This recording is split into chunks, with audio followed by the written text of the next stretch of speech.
Hello students, आज हम लोग पढ़ेंगे क्लास 12 की चैप्टर 6 इलेक्ट्रोमैग्नेटिक इंडक्शन के topic Lenz law and conservation of energy को। इसको हमने अपने पिछले लेक्चर में भी थोड़ा सा पढ़ा था, बट अभी हमें क्या करना है, उसको हल्का सा रिवाइज करते हुए आगे बढ़ना है पे। और इसका जो कंजर्वेशन ऑफ एनर्जी वाला पार्ट है, law Lenz law and conservation of energy में, कि यहाँ पर कंजर्वेशन ऑफ एनर्जी, जो law of conservation of energy है वो फॉलो होता है लेंस लॉ पे। ये law of conservation of energy को वायोलेट नहीं करता। ठीक है, ये याद रखिए कि लेंस लॉ जो होता है वो लॉ ऑफ कंजर्वेशन एनर्जी को वायोलेट नहीं करता है। ठीक है, तो कैसे नहीं करता है वो समझते हैं। तो एक बार थोड़ा सा रिवाइज कर लेते हैं कि जो लेंस लॉ है वो है क्या। Lenz law states that the polarity of induced EMF, जो पोलैरिटी होती है इंड्यूस्ड ईएमएफ की, वो ऐसी होती है जो एक ऐसा करंट प्रोड्यूस करने की कोशिश करती है जो कि अपोज करता है चेंज इन फ्लक्स को, जिसकी वजह से ये प्रोड्यूस हुआ है। ठीक है, यानी कि अगर ये नॉर्थ पोल के पास आने की वजह से प्रोड्यूस हो रहा है यहां पर, तो ये इसकी जो डायरेक्शन होगी ऐसी होगी कि ये अपने सामने यहां पर नॉर्थ पोल ही जनरेट कर देगा, जिसकी वजह से इस पे एक रिपल्सन इसको महसूस होगा। क्या महसूस होगा? एक रिपल्सन महसूस होगा, अपोज कर रहा है। देखो, ठीक है। इसी तरीके से अगर यही नॉर्थ पोल दूर जाता इस कॉइल से, तो ये एक यहां पर ऐसे करंट को इंड्यूस करेगा अपने अंदर। उसकी डायरेक्शन, जो इंड्यूस्ड करंट की जो डायरेक्शन होगी वो ऐसी होगी कि ये क्या करे, इस जाते हुए नॉर्थ पोल को अपनी तरफ अट्रैक्ट करे। यानी कि यहां पर अट्रैक्शन कब होगा? जब यहां पर एक साउथ पोल हो। तो साउथ पोल कब फॉर्म होगा? जब करंट की डायरेक्शन ऐसी होगी। ठीक है, इस डायरेक्शन पे होगा। इसको हम लोग राइट हैंड थंब रूल का यूज करके भी फाइंड कर सकते हैं। और साथ ही में हम लोग डायरेक्ट शॉर्टकट की, अगर साउथ पोल इधर फॉर्म होना है तो ऐसे एस बनाओ, तो हमें ये जो ऐसे होंगे घुमाओ, इनको देखकर पता चल जाएगा कि जो करंट की डायरेक्शन होगी ऐसी होगी। ठीक है, इधर क्लॉकवाइज होती है और इधर एंटी क्लॉकवाइज होती है जब नॉर्थ पोल फॉर्म होता है। ठीक है, क्लियर। तो अब यहां पर बात आती है कि क्या ये Lenz law law of conservation of energy को फॉलो कर रहा है? तो बिल्कुल कर रहा है। और कैसे कर रहा है उसको देखते हैं। ये ऐसे कर रहा है कि जब इस नॉर्थ पोल को हम लोग यहां पर क्या कर रहे हैं, ला रहे हैं पास, और ये यहां पर क्या कर रहा है, एक नॉर्थ पोल को जनरेट कर रहा है। क्या कर रहा है? एक नॉर्थ पोल को जनरेट कर रहा है। ठीक है, इसकी वजह से हुआ क्या कि ये नॉर्थ पोल यहां पर होने की वजह से इसको महसूस हो रहा है रिपल्सन। क्या महसूस हो रहा है? रिपल्सन। तो जो भी यहां पर मान लीजिए कि एक इंसान है, वो इंसान इस मैग्नेट को पुश कर रहा है ऐसे अंदर तरफ, तो ये इस पे वर्क कर रहा है, इसको पुश करने के लिए अगेंस्ट द रिपल्सन। तो ये क्या कर रहा है? एनर्जी ट्रांसफर कर रहा है। वर्क करने के लिए एनर्जी लगती है ना, तो ये क्या कर रहा है? एनर्जी ट्रांसफर कर रहा है इस पे, और ये इधर जा रहा है, इस पे रिपल्सन महसूस हो रहा है, फिर भी ये आगे बढ़ रहा है क्योंकि ये बाहर से इस पे एनर्जी सप्लाई कर रहा है। वही एनर्जी यहां पर जाकर ट्रांसफर होती है, वही वहां पर इंड्यूस्ड ईएमएफ की तरह बिहेव करता है और यहां पर जो करंट होता है उसको डेवलप करता है। ठीक है, तो यहां पर ये करंट अपने आप नहीं आया, ये एनर्जी ट्रांसफर हुई है। ठीक है, कैसे हुई है? ये तभी पॉसिबल है जब यहां पर रिपल्सन हो रहा है। ये रिपल्सन हो रहा है तो ये इसको यहां पर एक्सटर्नल एजेंट को यहां पर वर्क करना पड़ रहा है। ये वर्क यहां पर फिर ट्रांसफर हो जा रहा है इलेक्ट्रिक करंट के फॉर्म पे। ठीक है, और फिर यहां पर ये एक क्लोज्ड लूप है, तो इस क्लोज्ड लूप में सर्कुलेटिंग ऐसे करंट लूप फॉर्म हो रहा है लगातार, और उसकी वजह से जूल्स लॉ ऑफ हीटिंग जो होता है, delta H is equal to I square R delta T, ये यहां से हीट डेवलप हो रही है जो कि एनवायरनमेंट पे एस्केप हो जा रही है। तो देखिए यहां पर law of conservation of energy follow हो रहा है, तभी यहां पर लेंस लॉ, मतलब एक तरीके से कहा जाए कि Lenz law law of conservation of energy से ही निकल कर आया है। इसको अब हम थोड़ा उल्टा समझते हैं। उल्टा ऐसे समझते हैं कि अगर हमें यहां तक एनर्जी पहुंचानी है, इसके अंदर करंट डेवलप करना है। करंट के लिए चाहिए एनर्जी, तो इसको एनर्जी सप्लाई कैसे की जाएगी? इसके लिए हम हमारे पास एक करंट ऐसा डेवलप हो कि जब हम इस नॉर्थ पोल को पास लेकर आए तो यहां पर भी क्या हो, एक नॉर्थ पोल जनरेट हो जाए, जिसकी वजह से एक रिपल्सन इसको महसूस हो। तो हम क्या करेंगे, बाहर से उस पर एनर्जी लगाएंगे एक वर्क करने के लिए, जो कि यहां पर ट्रांसफर होती जाएगी और उसकी वजह से यहां पर ये जो करंट है वो बना रहेगा। तो वो एनर्जी कहां से आ रही है? वो एनर्जी आ रही है एक्सटर्नल एजेंट से। ठीक है, तो लेंज लॉ में हमारा जो ये पूरा स्टेटमेंट है कि जो इंड्यूस्ड ईएमएफ होता है वो उस कॉज को अपोज करता है जिसकी वजह से प्रोड्यूस हुआ, ये law of conservation of energy के अकॉर्डिंग ही है। ठीक है, क्योंकि अगर ऐसा नहीं होता, मान लीजिए कि ये नॉर्थ पोल है, ठीक है, ये नॉर्थ पोल है, ये पास जा रहा होता और यहां पर ये नॉर्थ पोल ना फॉर्म होता, यहां पर साउथ पोल फॉर्म हो जाता। Let us suppose south pole form हो जाता, तो साउथ पोल जैसे ही फॉर्म होता ये अपने आप इसको अट्रैक्ट करता, ये अपने आप इसको अट्रैक्ट करता, तो सिंपल यहां पर अट्रैक्ट हो जाते, ये दोनों एक दूसरे से चिपक जाते। और अगर ऐसा होता तो यहां पर करंट क्यों डेवलप होता? क्योंकि करंट अगर डेवलप होता तो इतनी हीट लॉस होती, और अगर इतनी हीट लॉस होती तो इसको कहीं ना कहीं से तो एनर्जी की सप्लाई मिलनी चाहिए, इसको कहीं ना कहीं से एनर्जी की सप्लाई मिलनी चाहिए। और एनर्जी कोई इसको सप्लाई करने वाला फिर होता ही नहीं, कोई एनर्जी सप्लाई करने वाला होता ही नहीं, क्योंकि किसी को यहां पर वर्क करने की जरूरत ही नहीं पड़ती। अगर यहां पर साउथ पोल डेवलप हो जाता नॉर्थ पोल को पास लाने में, तो ये सिंपली अपने आप इसको खींचता, और अगर ये अपने आप इसको खींचता तो किसी को बाहर से वर्क करने की जरूरत नहीं थी, किसी को बाहर से वर्क करने की जरूरत नहीं थी, तो एनर्जी कोई सप्लाई करता नहीं, एनर्जी इसके पास आती नहीं, इसके पास एनर्जी आती नहीं, तो भाई साहब ये करंट कहां से डेवलप हो रहा है? और करंट अगर डेवलप हो रहा है तो फिर उसकी वजह से हीट कैसे प्रोड्यूस हो रही है? मतलब करंट तो डेवलप हो ही नहीं सकता फिर। ठीक है, क्योंकि according to law of conservation of energy, energy can neither be created nor be destroyed. उसको ना तो हम खत्म कर सकते हैं ना तो बना सकते हैं, सिर्फ एनर्जी अपना फॉर्म बदलती है। तो अगर ऐसा होता कि नॉर्थ पोल है और यहां पर उसको कोई रिपल्सन महसूस नहीं होता इसको पास ले जाने में, ठीक है, अगर ऐसा होता कि कोई रिपल्सन महसूस नहीं होता तो एक्सटर्नल एजेंट की जरूरत नहीं थी, तो एनर्जी ट्रांसफर होता नहीं, तो यहां पर फिर करंट डेवलप होता ही नहीं, यानी कि ये पूरी प्रोसेस ही हमारी क्या हो जाती, वर्क ही नहीं करती। ठीक है, तो लेंज लॉ हमारा law of conservation of energy से ही निकल कर आया है, जो कि हमें बताता है कि एक एक्सटर्नल एजेंट से करंट कैसे यहां तक डेवलप हो रहा है। ठीक है, इंड्यूस्ड करंट की डायरेक्शन क्या होगी। ठीक है, तो सिंपली आपको यह याद रखना है कि Lenz law states that, simple, एकदम सिंपल अपने याद रखने के लिए, बाकी एग्जामिनेशंस पे लिखने के लिए हमें एक प्रॉपर डिफिनेशन पढ़नी होगी, बट आपको याद रखने के लिए कि जो इंड्यूस्ड ईएमएफ होता है उस कॉज को अपोज करता है जिसकी वजह से वो प्रोड्यूस हुआ है। ठीक है, इंड्यूस्ड ईएमएफ उस कॉज को अपोज करता है जिसकी वजह से प्रोड्यूस हुआ है। ठीक है, तो अगर ईएमएफ बढ़ने की वजह से इंड्यूस हुआ होगा ईएमएफ, तो वो क्या करेगा, इंड्यूस्ड ईएमएफ बढ़े हुए फ्लक्स को घटाने की कोशिश करेगा।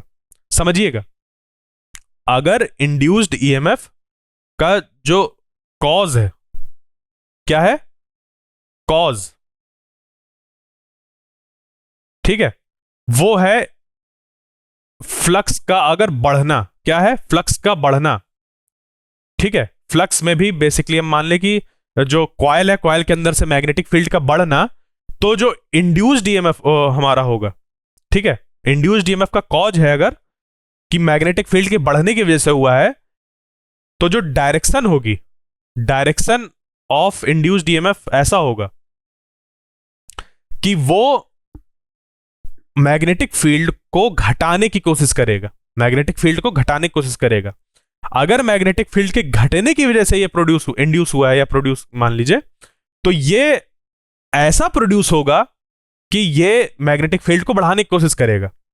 अगर फ्लक्स चेंज हुआ है एरिया के बढ़ने की वजह से, तो यहां पर वो अपने एरिया को घटाने की कोशिश करेगा। अगर एरिया के घटने की वजह से हुआ है तो एरिया को बढ़ाने की कोशिश करेगा। ठीक है, अगर एंगल चेंज होने की वजह से हुआ, अगर एंगल बढ़ने की वजह से हुआ तो एंगल घटाने की कोशिश करेगा। अगर एंगल घटने की वजह से हुआ है तो एंगल बढ़ाने की कोशिश करेगा। बात समझ पे आई? इस तरीके से ये वर्क करता है लेंज लॉ।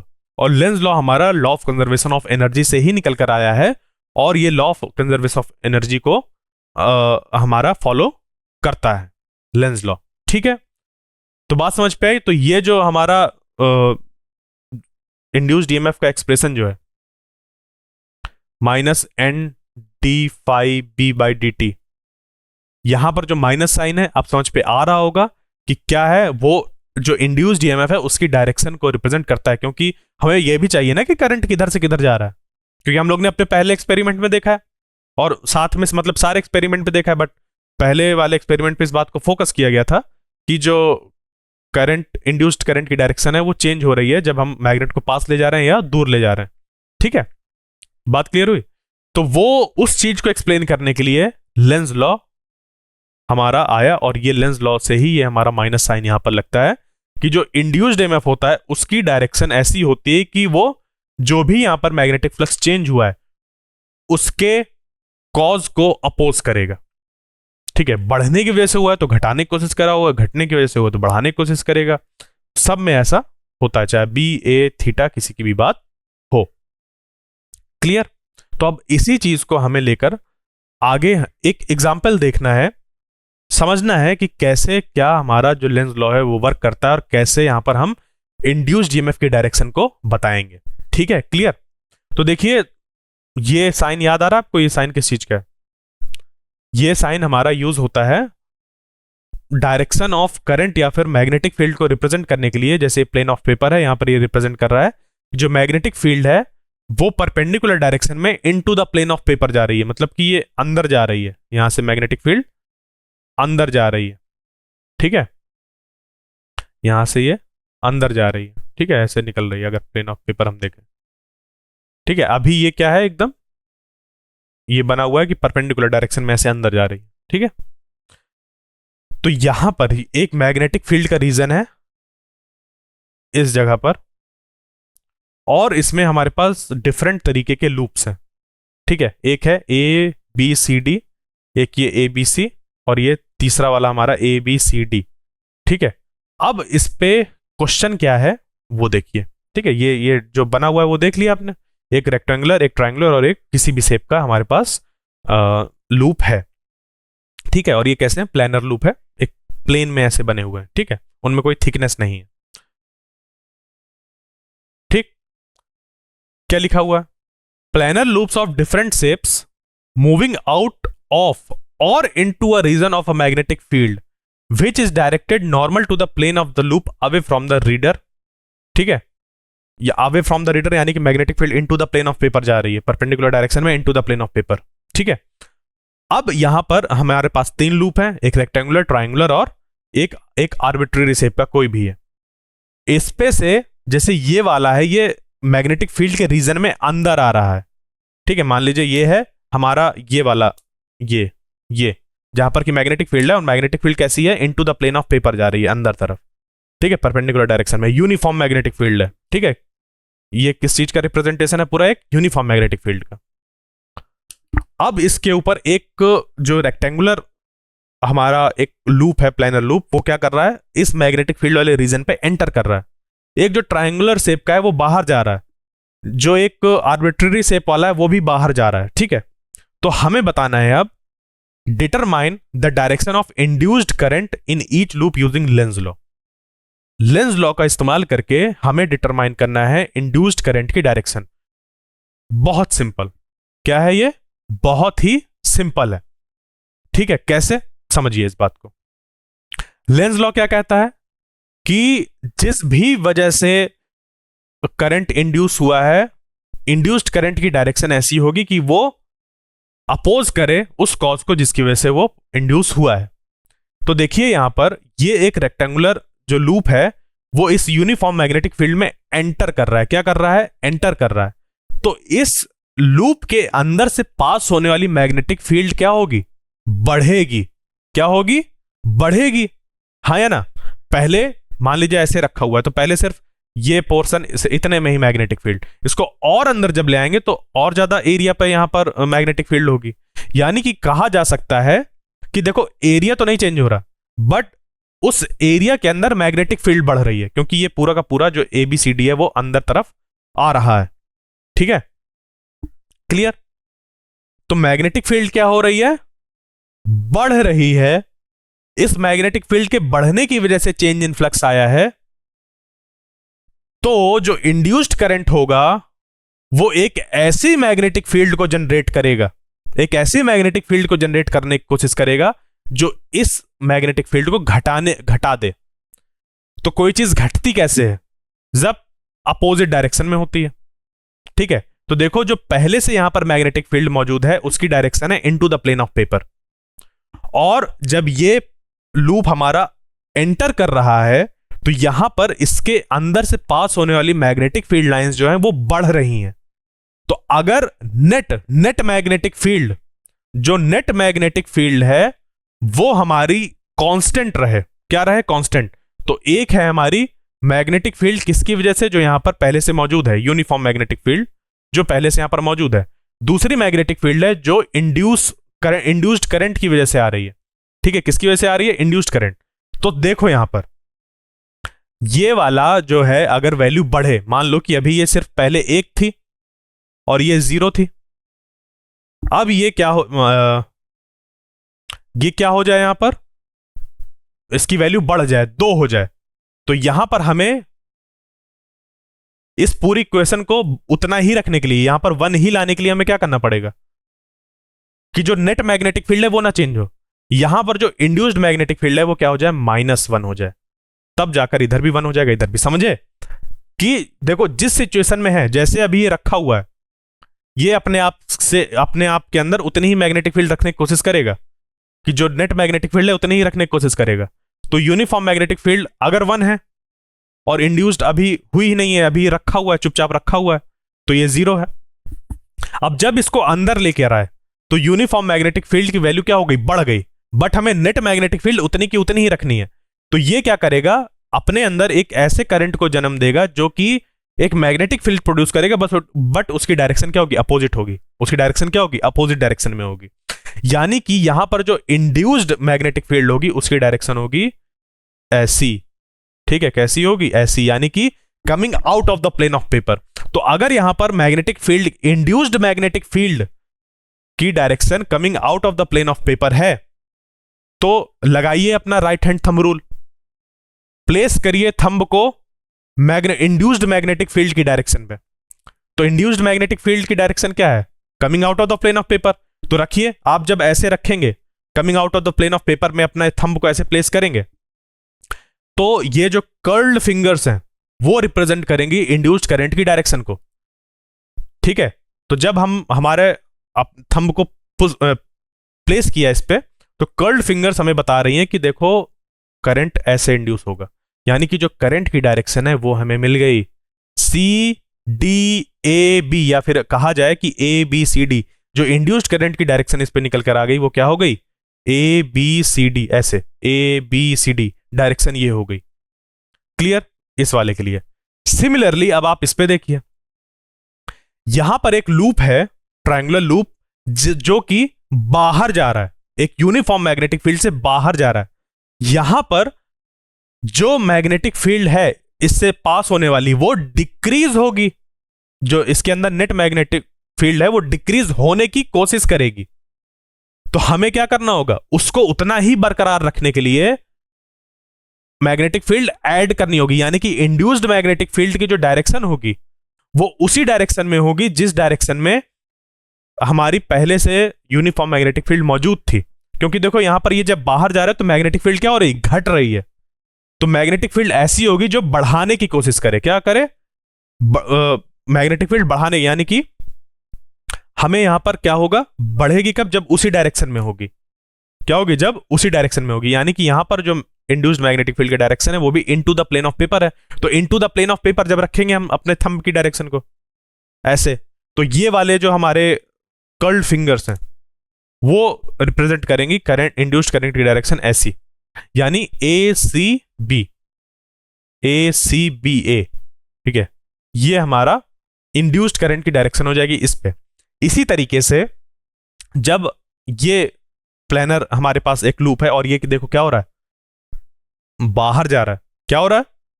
बाहर जा रहा है। तो ये जब बाहर जा रहा है, इसमें क्या होगा?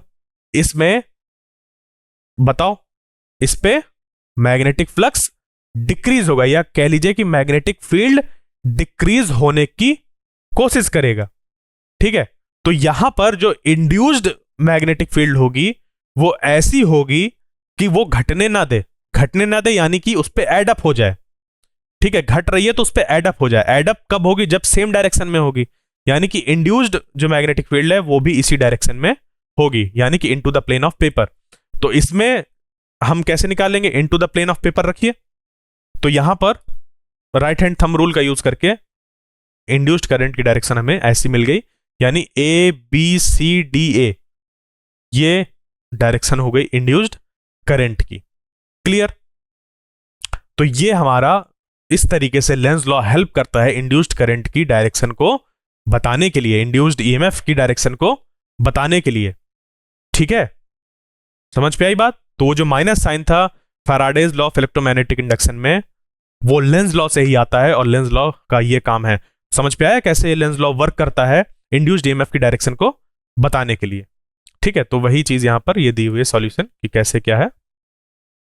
ठीक, और हमारा अब चलते हैं हम अगले उस पे।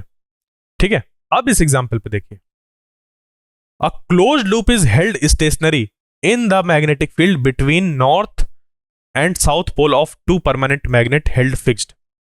एक क्लोज लूप है जिसको कि स्टेशनरी हेल्ड कर रखा गया है मैग्नेटिक फील्ड में। नॉर्थ पोल, नॉर्थ और साउथ पोल हैं जो दो परमानेंट मैग्नेट, और ये परमानेंट मैग्नेट भी फिक्स्ड है। ठीक है, तो परमानेंट मैग्नेट है ऐसे, दो परमानेंट मैग्नेट ऐसे, उनके नॉर्थ और साउथ पोल जो है, ठीक है, इसके बीच में एक क्लोज्ड लूप को फिक्स रख दिया गया। स्टेशनरी है, ये भी फिक्स्ड है, ये स्टेशनरी है। Can we hope to generate current in the loop by using very strong magnet?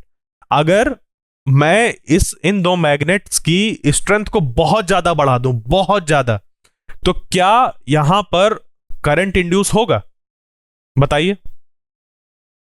अच्छा, करंट के इंडक्शन की कंडीशन क्या है? करंट कब इंड्यूस होता है? सोचना ही नहीं है ज्यादा। Minus d phi by d t, यही तो होता है हमारा फॉर्मूला। ये क्या रिप्रेजेंट कर रहे हैं यहां पर? Change in flux with respect to time. ठीक है, time rate of change of magnetic flux. तो जब तक मैग्नेटिक फ्लक्स किसी कॉइल से पास होने वाला चेंज नहीं होगा, तब तक हमारा जो यहां पर करंट का इंडक्शन है वो नहीं होगा। ठीक है, बात क्लियर हुई? हमेशा हमें चेंज देखना है, ना कि स्टेशनरी कंडीशन में देखना है कि उस पर किसी तरीके का मैग्नेटिक फ्लक्स चेंज नहीं हो रहा और हम कहें कि उस पर इलेक्ट्रोमैग्नेटिक इंडक्शन हो जाएगा। नहीं, इट इज नॉट पॉसिबल। वहां पर फ्लक्स का चेंज होना जरूरी है। ठीक है, जैसे उन्होंने कह दिया कि ये स्टेशनरी है और ये जो मैग्नेट्स हैं वो फिक्स्ड है, तो पोजीशन ऐसी ही है। अब यहां पर हमने चाहे जितने ही स्ट्रॉन्ग मैग्नेट यूज किए हो, मैग्नेटिक फील्ड की स्ट्रेंथ बहुत ज्यादा है, बहुत ज्यादा है, बहुत हाई है। ठीक है, मान लीजिए कि 100 टेस्ला है। ठीक है, बहुत ज्यादा वैल्यू है 100 टेस्ला। ठीक है, इतनी मैग्नेटिक फील्ड है, तो इतनी ज्यादा मैग्नेटिक फील्ड करेगी क्या? ये तो कांस्टेंट है। जो इससे पास होने वाला फ्लक्स है उसकी वैल्यू क्या होगी? सेम ही रहेगी, चेंज नहीं होगी। और जब तक चेंज नहीं, तब तक इंड्यूस्ड ईएमएफ नहीं। ठीक है, क्योंकि ईएमएफ तभी इंड्यूस होगा जब उस पर क्या होगा? Change in flux. और चेंज इन फ्लक्स अगर जीरो, तो हमारा ईएमएफ इंड्यूस नहीं होगा। तो भले ही हम कितने स्ट्रॉन्ग मैग्नेट यूज कर लें और अगर इस लूप से पास होने वाला फ्लक्स चेंज नहीं हो रहा तो इस पे ईएमएफ इंड्यूस नहीं होगा। क्लियर? आगे चलते हैं अब। A rectangular loop and a circular loop are moving out of a uniform magnetic field। ठीक है, देखो ये है कि एक रेक्टेंगुलर लूप और एक circular loop are moving out of a uniform magnetic field to a field free region with constant velocity v। ठीक है, कहां पर जा रहे हैं? देखिए, एक रेक्टेंगुलर लूप है, एक सर्कुलर लूप है, जो कि मूव कर रहे हैं एक यूनिफॉर्म मैग्नेटिक फील्ड के रीजन से एक फील्ड फ्री रीजन पे। मतलब कि यहां पर तो मैग्नेटिक फील्ड है, यहां पर मैग्नेटिक फील्ड है, बट ये मूव जब करते हुए जा रहे हैं, यहां पर एक ऐसा रीजन है जहां पर कि मैग्नेटिक फील्ड मौजूद नहीं है। इस तरीके से ये भी बाहर जा रहा है और यहां पर मैग्नेटिक फील्ड मौजूद नहीं है। विद कांस्टेंट वेलोसिटी v, जो इनके मूव होने की वेलोसिटी है वो कितनी है? कांस्टेंट वेलोसिटी v से। In which loop do you expect the induced EMF to be constant during the passage out of the field region. जब ये इस फील्ड से बाहर जा रहे होंगे तो किस वाले में जो इंड्यूस्ड ईएमएफ होगा वो कांस्टेंट होगा। ठीक है, और ये जो है फील्ड है वो है फील्ड नॉर्मल है इन लूप्स पे। ठीक है, तो इसको जब हमें देखना है कि कैसे होगा ये, तो इसके लिए हम लोग क्या देखें? ठीक है, इसको हम लोग क्या है, यहां पर एक रीजन है यूनिफॉर्म मैग्नेटिक फील्ड, यहां पर एक यूनिफॉर्म मैग्नेटिक फील्ड का रीजन है, ये एक स्क्वायर लूप है, ये सर्कुलर लूप है, ये बाहर जा रहा है विद कांस्टेंट वेलोसिटी v और ये भी जा रहा है विद कांस्टेंट वेलोसिटी v। ठीक है, तो सिंपली हमें क्या देखना होता है कि change in flux with respect to time कैसे हो रहा है। ये अगर हम किसी तरीके से निकाल लें तो कोई भी इंफॉर्मेशन जो दी है उसका हम हमारे माइंड में ये होना चाहिए कि निकालना हमें क्या है, फिर जो इंफॉर्मेशन दी होगी हम उसका यूज करेंगे। ठीक है, तो यहां पर क्या है कि the induced EMF is expected to be constant only in case of the rectangular loop. अब देखो यहां पर जब ये बाहर जाएगा, जब यहां पर जाएगा तो देखिए गौर से कि ये जब बाहर निकलेगा तो पहले इतना लूप बाहर निकल जाएगा, यानी कि इसके आगे एक पोजीशन बनाऊं यहां से लूप के बाहर निकलने की। ठीक है, मैं यहां पर ऐसे पोजीशंस बना रहा हूं इसकी दो अलग अलग, कि लूप मान लीजिए निकलकर यहां तक आ गया। ठीक है, इधर भी ऐसे ही है, ये सारा यहां पर मैग्नेटिक फील्ड मौजूद है, इधर ऐसे ऐसे, इधर भी ऐसे ऐसे, इधर भी मैग्नेटिक फील्ड मौजूद है। ठीक है, सॉरी ये गड़बड़ हो गया यहां पर, ये ठीक है ऐसे ये मौजूद है। ठीक, और उसके बाद ये लूप और आगे गया ऐसे, तो देखो यहां पर कांस्टेंट वेलोसिटी से आगे बढ़ रहा है, इसका जो एरिया हर बार आगे आ रहा है फील्ड फ्री रीजन पर वो एक कांस्टेंट रेट से आ रहा है। जबकि इस केस में क्योंकि ये सर्कुलर है, क्योंकि ये क्या है, सर्कुलर है, तो देखो पहले सेकंड पे अगर ये इतना बाहर आया, ठीक है इतना, तो अगले सेकंड पर ये इतना आ गया। देखो ये यहां पर यूनिफॉर्मिटी नहीं है, क्यों? क्योंकि यहां पर ये वाला रीजन इसका बढ़ रहा है, ये इसका एरिया यहां पर बढ़ रहा है। ठीक है, तो जो सर्कुलर लूप के केस में है वहां पर rate of change of area जो है वो कांस्टेंट नहीं है, वो कांस्टेंट नहीं है। देखो एरिया यहां पर क्या हो रहा है, पहले उस पे एरिया कुछ यहां पर आया, और जब दूसरा वाला सेकंड की बात हुई, मतलब अगली पोजीशन पर जब हमने इसको देखा, तो उतना ही एरिया चेंज नहीं होगा, क्योंकि देखो ऐसे कर्व्ड यहां पर है, यहां पर एक सर्कल है ना, तो इसके अगर हम ऐसे छोटे छोटे टुकड़े यहां पर देखें तो देखो ये वाला हिस्सा छोटा है, ये वाला हिस्सा बड़ा है, ये वाला हिस्सा और बड़ा है, इसका ये वाला एरिया, ये एरिया छोटा है, ये वाला एरिया और छोटा है। जबकि यहां पर देखो अगर हम इस पे ऐसे लाइन ड्रॉ करें तो ये वाला एरिया इसके बराबर है, ये वाला एरिया इसके बराबर है, इसी तरीके से ये वाला एरिया इसके बराबर है। जबकि जब हम इस सर्कल को डिवाइड करते हैं उन्हीं लाइंस का यूज करके ऐसे ऐसे ऐसे ऐसे, तो ये देखो एरिया कम है, ये एरिया ज्यादा है, ये एरिया और ज्यादा है, फिर ये कम हो गया, फिर कम हो गया, ये कम हो गया। तो वेलोसिटी तो इसकी कांस्टेंट है, बट एरिया के चेंज होने का जो रेट है वो डिफरेंट है। ठीक है, तो यहां पर कांस्टेंट रेट से एरिया चेंज नहीं हो रहा, जिसकी वजह से यहां पर इंड्यूस्ड ईएमएफ की जो वैल्यू होगी वो भी अलग टाइम पर अलग अलग होगी। जबकि इस रेक्टेंगुलर वाले पे जो हमारा एरिया होगा वो कैसा होगा, एक कांस्टेंट रेट से चेंज हो रहा होगा, डीए बाई डी टी एक कांस्टेंट रेट से, क्योंकि हर बार इस पे सेम एरिया बाहर निकल रहा है, जबकि इस पे डिफरेंट डिफरेंट एरिया बाहर आ रहा है। तो यहां पर जो रेट है वो डिफरेंट है एरिया के चेंज होने का, और यहां पर पहले वाले में जो रेट है वो कांस्टेंट है, जिसकी वजह से इस पे इंड्यूस्ड ईएमएफ कांस्टेंट होगा, जबकि इस पे इंड्यूस्ड ईएमएफ कांस्टेंट नहीं होगा। इस पे कांस्टेंट ये नहीं होगा, ये वेरी करेगा, पहले तो बढ़ेगा फिर घटेगा। क्लियर? तो ये चीज हमने पढ़ी कि कैसे इस पे ये होता है। ठीक है, नेक्स्ट लेक्चर पे हम लोग इसके जो आगे के एग्जांपल्स है, जैसे कि ये सी वाला और डी वाला, इसको हम लोग सॉल्व करेंगे और इसको समझेंगे कि कैसे हमारा लेंज लॉ एप्लीकेबल है, कहां हम लोग का करंट इंड्यूस होगा, कहां नहीं होगा, इन सब चीजों को हम लोग पढ़ेंगे। तो आई होप जो आज का लेक्चर था वो आपको समझ पे आया होगा। नेक्स्ट लेक्चर पे जैसे कि मैंने बताया कि इनको पढ़ेंगे और जो आगे की चीजें उनको समझेंगे। तब तक के लिए थैंक यू।